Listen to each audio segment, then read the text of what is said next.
Hi everyone, welcome to study कर। दोस्तों उम्मीद करता हूँ आप सभी स्वस्थ होंगे, सीखने में व्यस्त होंगे और आपकी प्रिपरेशन बहुत ही अच्छी चल रही होगी। तो चलिए इस सिलसिले को आगे बढ़ाते हुए आज का वीडियो सेशन कंटिन्यू करते हैं। जैसा कि आप सभी को पता है कि मैं आपके लिए जब भी कोई नया वीडियो लेके आता हूँ तो उसमें मैथ का सेक्शन होता है। मैं आपके लिए स्पेशली मैथ सेक्शन को कंटिन्यू करता हूँ, ठीक है। तो आप सभी को पता है कि हम एसएससी सीजीएल मेंस 2021 के कुछ मैथ्स के क्वेश्चंस कर रहे हैं, ठीक है। अब तक आपको 40 क्वेश्चंस मिल चुके हैं, 4 वीडियो मिल चुकी है, 4 पार्ट में, ठीक है। आज का जो वीडियो है वो पार्ट 5 के रूप में है, ठीक है। अब तक 40 क्वेश्चंस हो चुके हैं आपके और आज फिर से मैं कुछ 10 क्वेश्चंस आपके लिए लेकर आया हूं। ये क्वेश्चंस जो है एसएससी सीजीएल मेंस 2021 का जो एग्जाम हुआ था वो 8 अगस्त 2022 को हुआ था एक शिफ्ट में, उसके क्वेश्चंस है। डिक्टो सेम क्वेश्चन है, मैंने कुछ चेंजेस नहीं किया, ना ही डिजिट में ना ही फॉर्मेट में, ठीक है। तो उम्मीद करता हूं कि जो वीडियो अब तक मिले हैं आपको पसंद आएंगे। पसंद आए तो लाइक करें, शेयर करें, कमेंट करें और चैनल को जरूर से जरूर सब्सक्राइब करें, ठीक है। तो बिना किसी देरी के चलते हैं आज के वीडियो सेशन को आगे बढ़ाते हैं और नए और बेहतर क्वेश्चन नंबर 1 देखते हैं, ठीक है। क्वेश्चन नंबर 1 में क्या कह रहा है, एक्स वाई जेड एक त्रिभुज की भुजाएं हैं। यदि जेड सबसे लंबी भुजा तथा x square plus y square बड़ा है जेड स्क्वायर से तो त्रिभुज कौन सा होगा, ठीक है। त्रिभुज को हम कैसे मान देते हैं कि साइड के बेसिस पे डिवाइड करते हैं और एंगल के बेसिस पे डिवाइड करते हैं, ठीक है। तो यहाँ पे हम समझेंगे, अगर मान लीजिए ये आपकी सबसे बड़ी भुजा है, ठीक है, और ये जो दो भुजाएं हैं इनका सम करने पर ये बड़ा है किससे, जेड स्क्वायर से। और एक प्रॉपर्टी होती है x square plus y square बराबर है जेड स्क्वायर के, और एक प्रॉपर्टी होती है x square plus y square का जो सम है वो छोटा है जेड स्क्वायर से। तो ये तीन कंडीशन इस तरीके से आपकी सेटिस्फाई करती हैं, लेकिन अलग अलग नाम से हम इनके ट्रायंगल्स को जानते हैं। जब ये कंडीशन सेटिस्फाई होती है तो वो ट्रायंगल का नाम क्या था वो आपसे पूछा, ठीक है। जब भी है, अब देखिए मैं आपको बहुत सारे क्वेश्चंस का आज कौन ट्रिग्नोमेट्री की, ज्योमेट्री के, उनमें आपको बीच वाली जो कंडीशन दी हुई है ये आपको नजर आ रही होगी, x square plus y square is equal to z square, ठीक है। तो यानी कि हाइपोटेनियस का स्क्वायर बाकी दो साइड यानी कि बेस और परपेंडिकुलर के स्क्वायर के सम के बराबर होता है, तो उसे हम समकोण त्रिभुज बोलते हैं। या फिर हम दूसरे शब्दों में कहें कि ऐसी प्रॉपर्टी जो होती है वो समकोण त्रिभुज में आती है, ठीक है। जैसे आप हिंदी में कर्ण बोलते हैं, आधार बोलते हैं, लंब बोलते हैं, ठीक है, जहां पे sin थीटा बराबर लंब बटे कर्ण या फिर परपेंडिकुलर बटे हाइपोटेनियस होता है। इस तरीके से ट्रिग्नोमेट्रिक रेशियो को डिवाइड करते हैं, ठीक है। तो ये आपकी अगर सेकंड वाली कंडीशन दी होती तो कैसा त्रिभुज बनता, समकोण त्रिभुज बनता। कैसा त्रिभुज बनता, समकोण त्रिभुज। ये आपका समकोण त्रिभुज बनता, ठीक है। तो याद रखेंगे अच्छे से, x square plus y square बड़ा है जेड स्क्वायर से, यानी कि अगर हम इसे लैंग्वेज में डिजाइन करें या समझने की कोशिश करें, यानी कि दो भुजाओं के स्क्वायर का सम बड़ा है जेड स्क्वायर से, ठीक है। तो इस तरह की जो प्रॉपर्टी होती है उसमें जो आपका त्रिभुज बनता है वो कैसा बनता है, न्यून कोण बनता है। कैसा बनता है, न्यून कोण त्रिभुज। त्रिभुज को मैं ऐसे बना रहा हूं, ठीक है। दूसरी तो आपकी हो गई, फर्स्ट भी हो गई, और थर्ड प्रॉपर्टी में कह रहा है कि x square plus y square का जो सम है वो छोटा है थर्ड साइड के स्क्वायर से, यानी कि x square plus y square less than जो है वो जेड स्क्वायर के, ठीक है, यानी कि कम है जेड स्क्वायर से। तो इस तरीके से जब जेड स्क्वायर बड़ा हो गया तो ये हो जाएगा आपका अधिक कोण। कैसा हो जाएगा, अधिक कोण त्रिभुज, ठीक है, अधिक कोण त्रिभुज। तो ये तीन प्रॉपर्टी आप याद रखेंगे, ठीक है। डायरेक्टली जैसे मैंने लास्ट वीडियो में आई थिंक 4 वीडियो थी, पार्ट 4 वीडियो थी जो, उसमें मैंने कहा था कि कभी कभी आपसे थ्योरम डायरेक्ट पूछ लेता है, थ्योरम का इंप्लीमेंटेशन नहीं पूछता। यहाँ पे भी एक तरीके से प्रॉपर्टी पूछ ली है आपकी राइट एंगल ट्रायंगल की, आप इसे ज्योमेट्री में समझ सकते हैं, ठीक है। या फिर मेंसुरेशन में भी इस तरीके के क्वेश्चंस ऐड कर लिए जाते हैं, ठीक है। तो क्वेश्चन नंबर 1 का आंसर आपको मिल गया, न्यून कोण। बाकी इसकी दो प्रॉपर्टी है वो भी मैंने साथ में डिस्कस कर दी है, ठीक है। आई होप अभी तक का वीडियो अच्छा जा रहा है। क्वेश्चन नंबर 2 की तरफ चलते हैं। क्वेश्चन नंबर 2 जो था ये वो क्वेश्चन थे, 3 क्वेश्चन थे ये आपके एसएससी सीजीएल मेंस 2021 में जो गलत पूछे गए थे। एक तो ये क्वेश्चन था और एक आपका ये क्वेश्चन था, इसे बाद में डिस्कस करेंगे इसमें क्या एरर था, क्या मिस्टेक थी, ठीक है।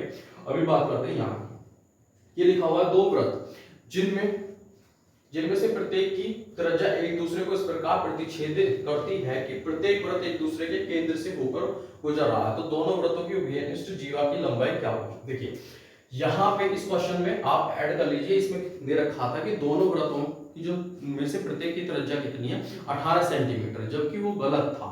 इसमें लिखा होना चाहिए था कि दोनों में से प्रत्येक का जो व्यास है 36 सेंटीमीटर था, तब ये क्वेश्चन राइट बनेगा। तो हम यहाँ पे मैं लिख देता हूँ कि व्यास जो था दोनों सर्कल्स का वो 36 6 सेंटीमीटर था। तो आप याद रखें कि यहाँ पे एक एड ऑन पॉइंट कर लेंगे, ठीक है। इस तरीके से क्वेश्चन था।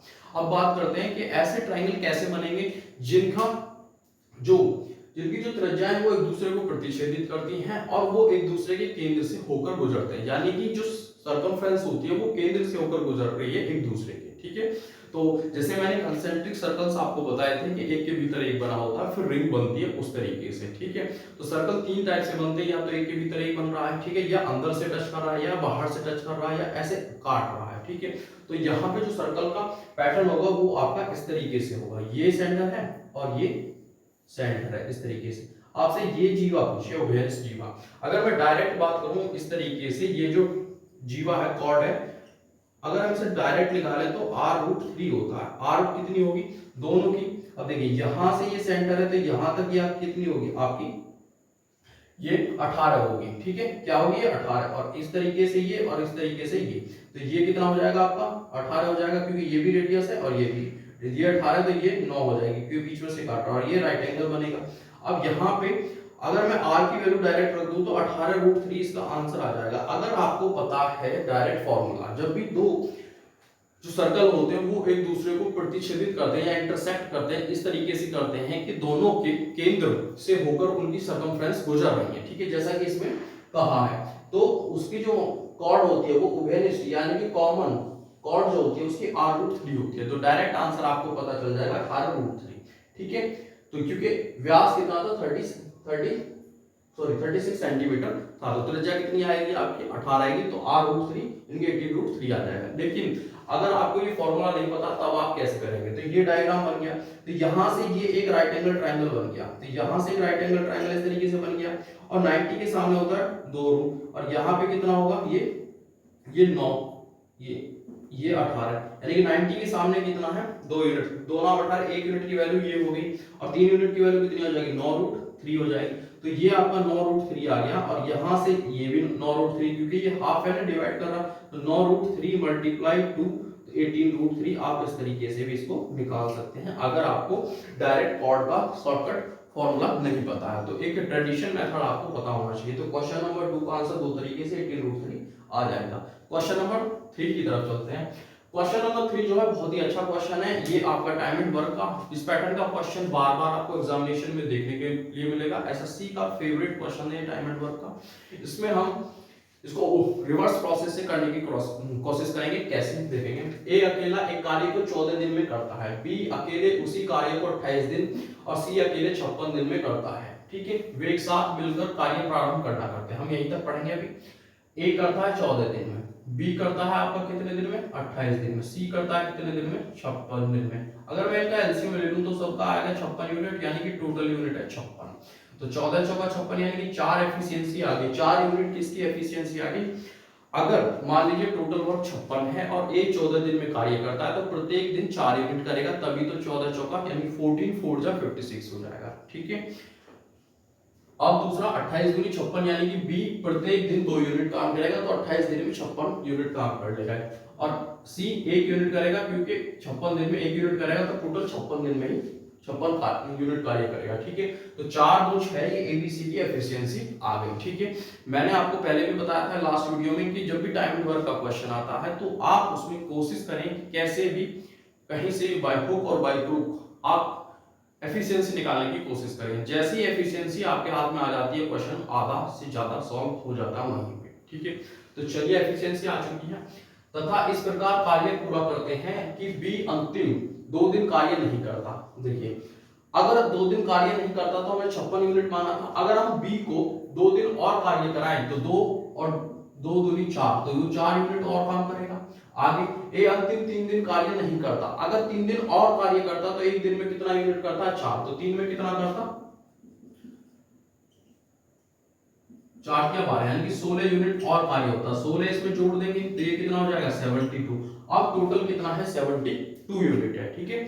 72 को तीनों मिलकर कर रहे हैं तो 4 2 6 और 1 7, यानी कि 72/7 दिन में वो टोटल काम करेंगे ए बी सी तीनों साथ मिलकर, ठीक है। क्वेश्चन नंबर 3 का आंसर आपको मिल गया।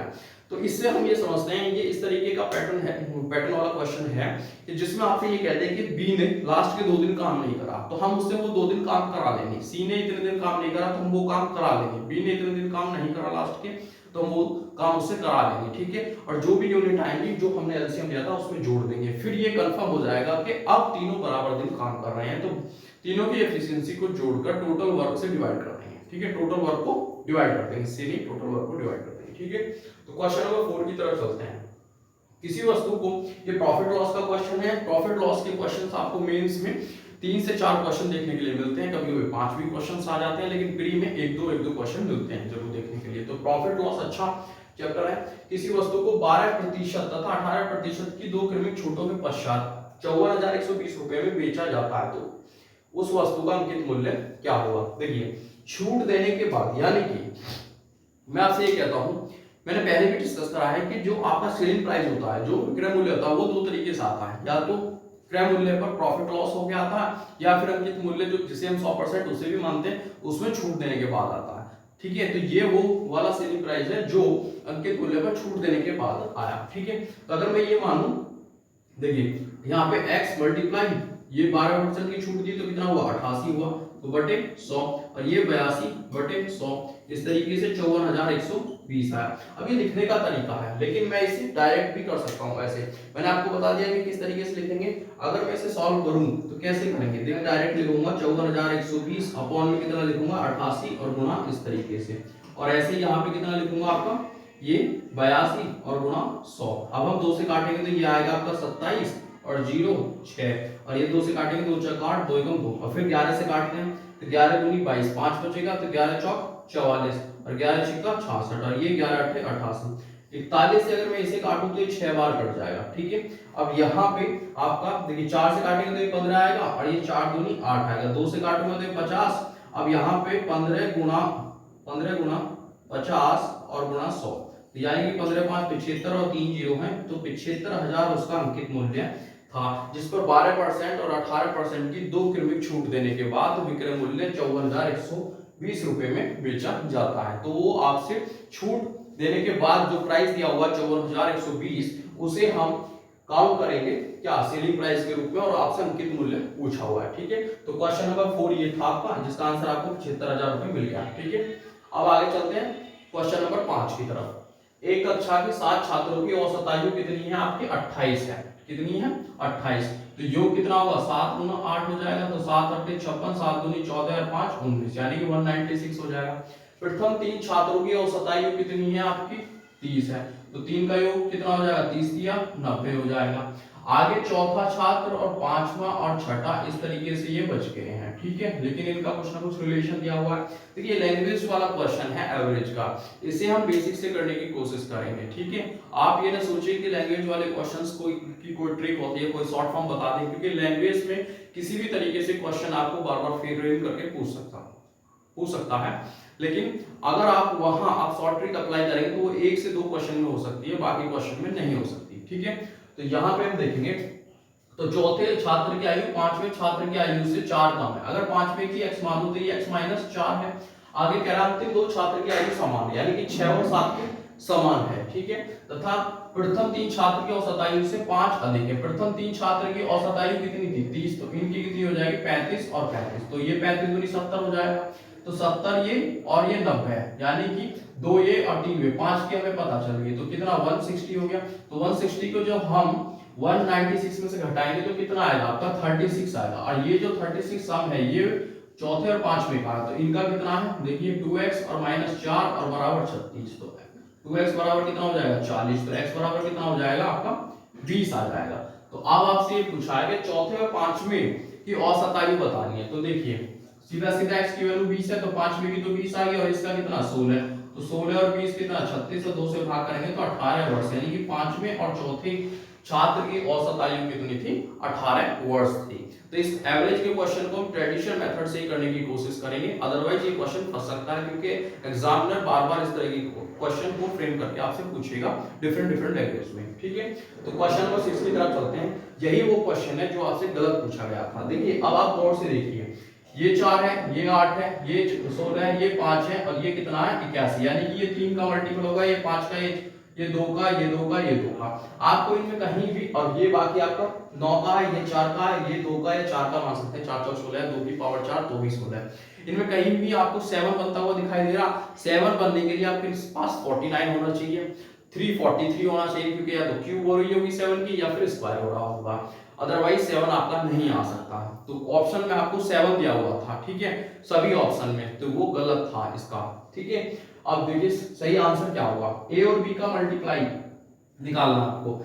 a बराबर ये फंक्शन दिया हुआ है, b बराबर ये, आपको a और b का मल्टीप्लाई निकालना है, a और b का मल्टीप्लाई निकालना है। कैसे निकालेंगे, देखिए यहाँ पे जो वैल्यू दी हुई है ये आपका स्क्वायर रूट में दी हुई है, तो अंदर क्या है 4 डिजिट पे पॉइंट लगा हुआ है, और 2 की पावर 2 यानी कि 4 होता है, तो ये 0.02 बन के बाहर आ जाएगा। ऐसे ही यहाँ पे क्यूब रूट लगा हुआ है, 2 की पावर 3 यानी कि 8 होता है, और 6 डिजिट पे लगा हुआ है, तो 2 पे बाहर आएगा, यानी कि 0.02 बाहर बन के आएगा इस तरीके से, ठीक है। अपॉन में क्या आएगा यहाँ पे देखिए क्या 16,000, 16 तो बाहर आ जाएगा, 2 की पावर 4 होता है, तो 2 बन के बाहर आ जाएगा। लेकिन ये और ये सेम करनी में है, यानी कि 4 है इनकी, तो इनकी पावर 1/4 होगी, तो सेम में लिख सकते हैं।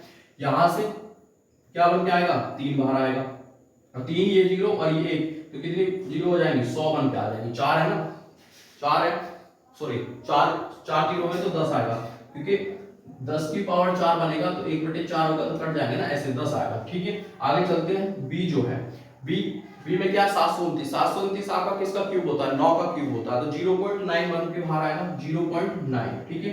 मल्टीप्लाई में यहाँ पे 0.2 बाहर आएगा, क्योंकि 2 की पावर 4 होता है, 4 डिजिट पे है, तो 1 डिजिट पे लगेगा। नीचे क्या है आपका, देखिए यहाँ पे आएगा 4 4 16 यानी 0.4, इस तरीके से पॉइंट आपका कट जाएगा, ठीक है। यहाँ पे ये 2 जगह पॉइंट है तो 100 लगाएंगे यहाँ पे, और यहाँ पे 2 जगह पॉइंट है तो यहाँ पे 100 लगाएंगे। अभी एक चीज और रह गई आपकी ए में, ये 125 और 3 जीरो है, तो 125 किसका क्यूब होता है 5 का, 3 जीरो यानी कि 1000, तो 10 की क्यूब होती है, यानी कि 50 यहाँ से बाहर आएगा, हम यहाँ 50 लिख सकते हैं, यहाँ लिख लेते हैं, ठीक है। तो a मल्टीप्लाई b करेंगे आगे। अब देखिए पॉइंट सभी के हटा लिए, इसका भी पॉइंट अगर हम हटा लेते हैं यहाँ पे 10 आ जाएगा, तो देखिए कितनी जीरो हो गई आपकी, 1 2 3 4 5 6 7, तो 7 जीरो होगी, यानी कि 10 की पावर 7 हो गया, ठीक है। अब ये 2 जो है, ये 2 इससे कट जाएगा, और 1 2 जो है इससे कट जाएगा, और ये जो आपका है 3 3 9 हो जाएगा, और ये ऊपर 3 हो जाएगा, नीचे 5 हो जाएगा, ठीक है। तो इसे आप लिख सकते हैं 3/5 और गुणा 10 की घात -7, तो इसका आंसर आपका ये होगा क्वेश्चन नंबर 6 का। तो चलिए क्वेश्चन नंबर 7 की तरफ चलते हैं। तो चलिए क्वेश्चन नंबर 7 देखते हैं। क्वेश्चन नंबर 7 जो है आपका सिंपल इंटरेस्ट का है।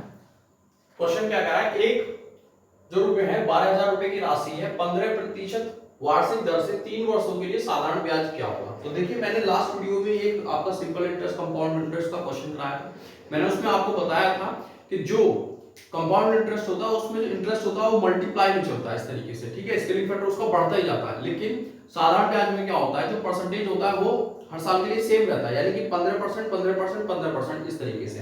तो 3 साल में कितना हो जाएगा, अगर एक साल में 15% है तो 15 3 45, यानी 45% आपका इंटरेस्ट हो जाएगा। और किसका 12,000 का, तो सीधा सीधा 12,000 का 45% निकाल देंगे इस तरीके से, तो 2 जीरो से 2 जीरो कट जाएगा आपका 0, 12 पंजे 60, 12 चौक 48 और 6 54, यानी कि 5400 रुपए आपका साधारण ब्याज होगा। साधारण ब्याज के जो क्वेश्चन है मेनली आपके इस तरीके से हो जाते हैं जैसे आप प्रॉफिट लॉस या परसेंटेज के क्वेश्चन करते हैं, ठीक है।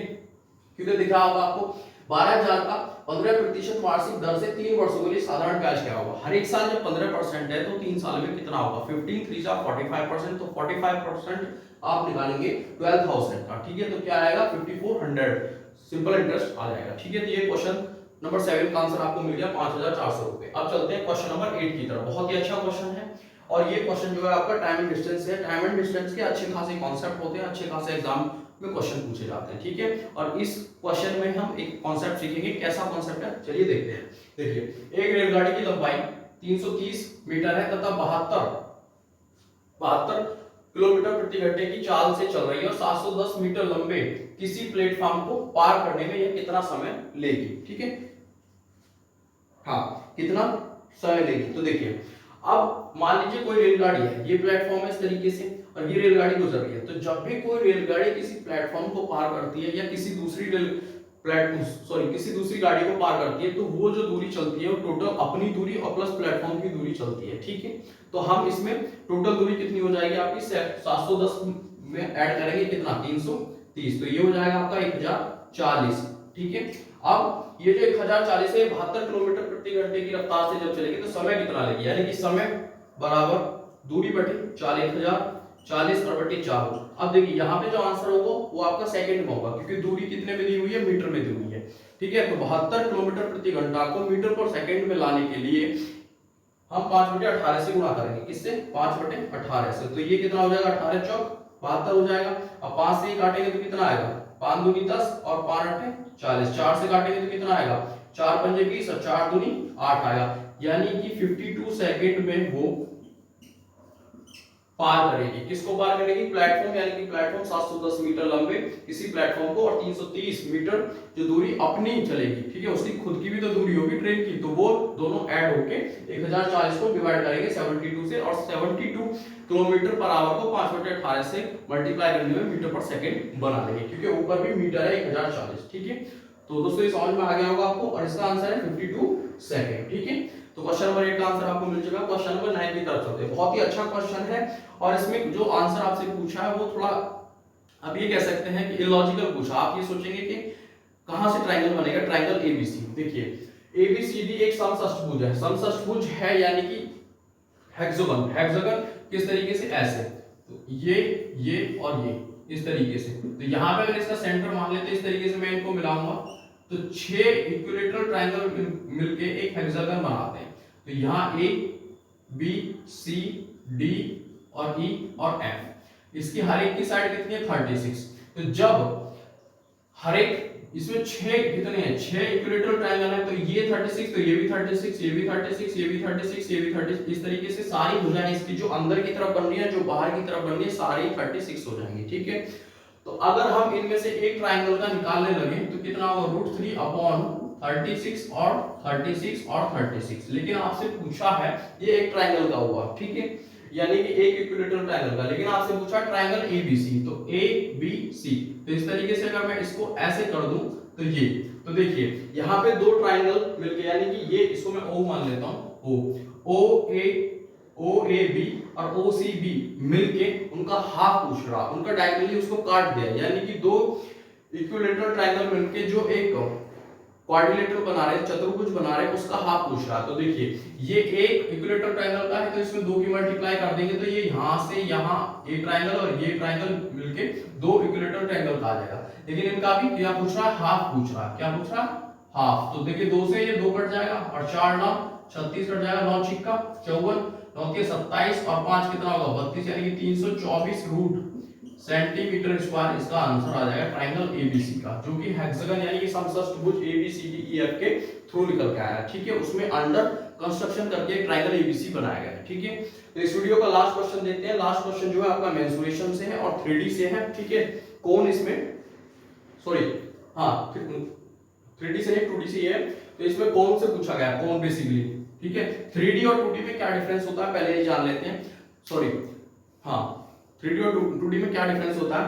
3D वो फिगर होती है जिन्हें हम चारों तरफ से देख सकते हैं। ठीक है, और 2D वो फिगर होती है जिन्हें हम एक तरफ से देख सकते हैं। जैसे कि फॉर एग्जांपल एक दीवार पे क्या लगी हुई है, तस्वीर लगी हुई है, तो उसे रेक्टेंगल टाइप है या स्क्वायर टाइप है, तो उसे 2D में कंसीडर करेंगे। ठीक है, तो 3D और 2D में ये डिफरेंस होता है। अब देखिए एक शंकु की त्रिज्या ऊंचाई जो 20 सेंटीमीटर, यदि इसके आधार का क्षेत्रफल 616 सेंटीमीटर स्क्वायर हो तो शंकु का वक्र पृष्ठीय क्षेत्रफल क्या होगा। शंकु बना लेते हैं, किस तरीके से होता है, इस तरीके से।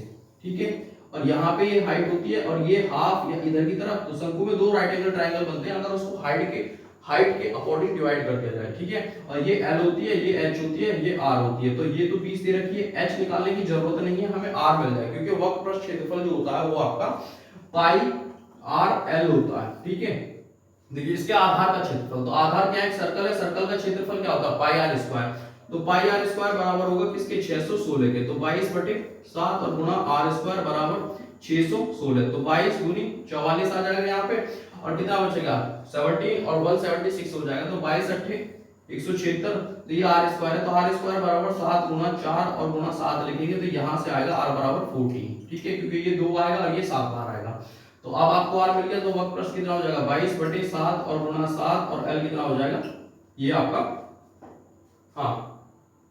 हाँ, तो देखिए ये सॉरी यहाँ पे है 14 है, तो 7 दूनी 14, तो 22 दूनी 44 और गुना 20 और गुना करेंगे तो 880 सेंटीमीटर स्क्वायर आपका आंसर होगा। तो इसका आंसर कितना आ जाएगा 880 सेंटीमीटर स्क्वायर। तो क्वेश्चन नंबर 10 का आंसर ये था जिसमें कि आपसे पूछा था शंकु का वक्र पृष्ठीय क्षेत्रफल। वक्र पृष्ठीय क्षेत्रफल यानी कर्व सरफेस एरिया जिसे हम बाहर से टच कर सके, ठीक है, बाहरी सरफेस जो होती है उसे वक्र पृष्ठ क्षेत्रफल बोलते हैं, ठीक है। क्वेश्चन नंबर 10 का आंसर 880 सेंटीमीटर स्क्वायर आ गया। तो दोस्तों वीडियो पसंद आया तो लाइक करें, शेयर करें, कमेंट करें और चैनल को जरूर से जरूर सब्सक्राइब करें। Thank you for watching.